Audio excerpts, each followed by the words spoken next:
मेरा प्रश्न तो था कि आप राजनीति में कब आएंगे, लेकिन जिस हिसाब से आपने इससे पहले प्रश्न में आपने स्पष्ट कर दिया, मेरा प्रश्न आपसे अब ये है कि एक युवक जो कि संन्यास लेना चाहता था, आपके बारे में जब पढ़ा, जब आपके बारे में इंटरव्यूज़ पढ़े, लोगों से बात की, तो जानकारी यही मिली कि एक युवक जो संन्यास लेना चाहता था वो एक न्यूज संस्थान का संस्थापक बना और आज देश विदेशों में अलग जगाने के काम कर रहे हैं।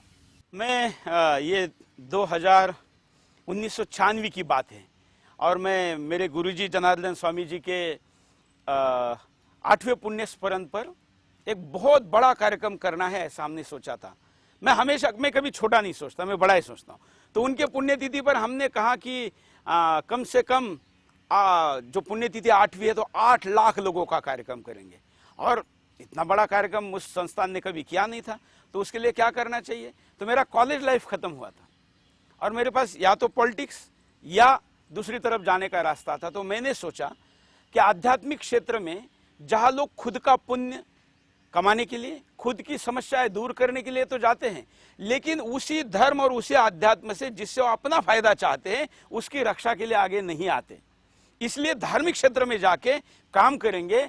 और मैंने एक नारा दिया मराठी में, मैंने वो नारा ये था कि देहाकडून देशाकडे जातानी, देहाकडून देवाकडे जातानी देश लागतो। हिंदी में उसका मतलब ये होता है कि देह से देव तक जाने में रास्ते में देश लगता है।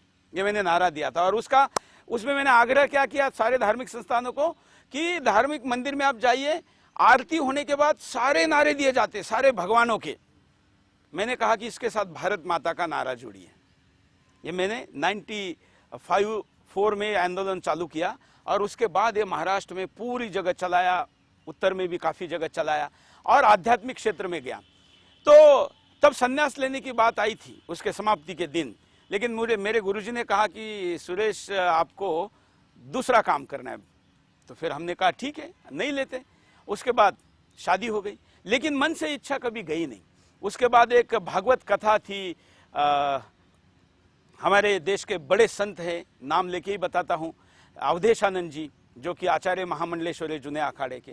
तो मैं और मेरी पत्नी, मैंने पत्नी से बात की, मैंने कहा ये इच्छा मेरे मन में है, तो क्या तुम भी संन्यास लोगी? तो चलो अपन लेते। उन्हें मैंने तो कहा है कि जहाँ आप वहाँ मैं, तो हम दोनों उनको मिलने गए और मैंने कहा कि ऐसी मेरी इच्छा थी, लेकिन अब हम विवाह के बाद भी संन्यास लेना चाहते हैं, क्या करना चाहिए? तब अवधेशानंद जी ने फिर कहा कि सुरेश जी आप इसके लिए नहीं बने हैं, ये बाद में भी हो सकता है, उसके पहले आपको कोई बड़ा काम करना है।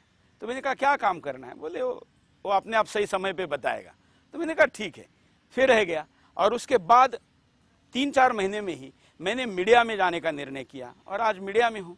तो ऐसा नहीं कि संन्यास का रास्ता बंद हुआ है, भविष्य में सोचा जा सकता है, लेकिन संत बनने के पहले सैनिक बनने की आज हिंदुस्तान को जरूरत है। और इसलिए मीडिया में आकर सैनिक वाला काम मैं कर रहा हूँ। मैं नहीं कह रहा हूँ कि मैं सेनापति हूँ या कुछ बड़ा कुछ हूँ, लेकिन मैं एक सैनिक वाला काम कर रहा हूँ।